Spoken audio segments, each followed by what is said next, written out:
Hey everybody, Steve here at Oak Lawn Cemetery in Fairfield, Connecticut, and I'm here to visit the gravesite of one of my favorite TV actresses, Mary Tyler Moore. I've seen lots of YouTubers visit her gravesite already, but they've all been here in the winter, and her gravesite is usually covered in snow, so I really wanted to come here to visit in the spring after all the snow had melted. And if you watch to the end, I'm going to show you something pretty unusual that I never ever expected to find here at Mary Tyler Moore's final resting place, or at anyone's final resting place for that matter. I was also surprised to find that she's buried alone with no other family members. Her mother and her father and her sister and her brother are all buried in Southern California in the San Fernando Valley, but she's buried here on the East Coast all by herself. Even her son, Richard Meeker Jr., who tragically died in 1980 at the young age of 24 from an accidental self-inflicted gunshot wound, was cremated and scattered in the Mammoth Mountains in California. It's always interesting to see where people have decided to be buried or not to be buried.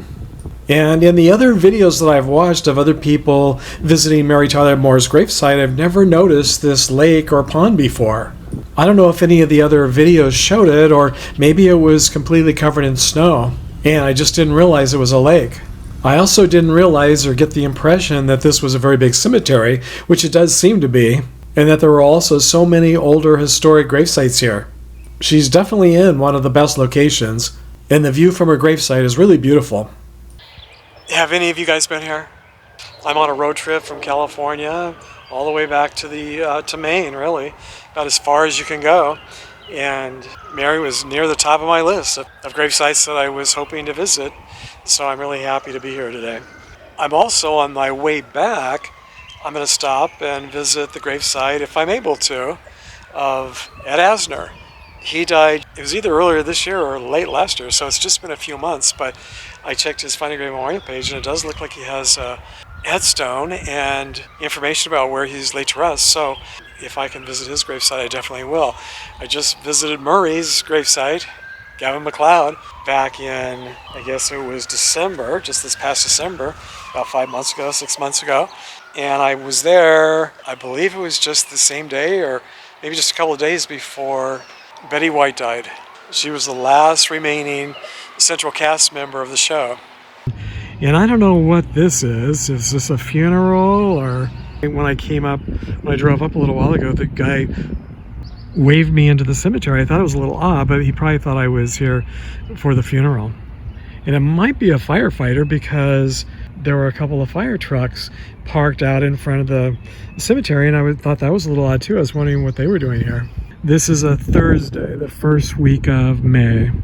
I don't see a lot of funeral processions anymore. It's not as common as it used to be. When I was a kid, everybody had a funeral, had a really long line of cars. Sometimes it just went on for hundreds of cars, and that's rare to see anymore. At least for me, I haven't seen a funeral procession like that in years. Her epitaph reads, "After all, her spirit a beacon, her smile eternal, she made us better. And she sure made us laugh. Love is all around," from her theme song. It's a beautiful angel. Now, I guess she must have loved dogs. I didn't realize that because there's dogs everywhere. Although this is a teddy bear and a bunny, a couple of M's. I don't know, maybe these are what the people liked who came to visit her. But over here, there is a dog here with angel wings, which is very cute. So I'm guessing this was her dog, or represents her dog, or that she loved dogs. Like just about everybody else, I fell in love with Mary Tyler Moore on the Dick Van Dyke Show. She was amazing.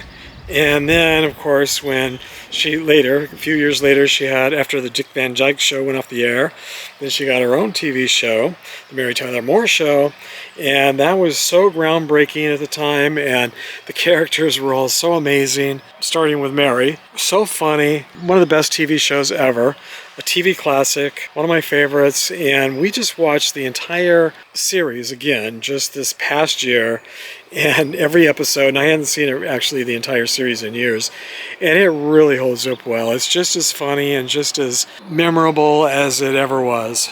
I noticed that she has a spot here available for someone, At the time of her death in 2017, Mary had been married to her third husband, cardiologist Robert Levine, for 34 years. I believe that he's still alive, so I'm assuming the spot to her right is reserved for him.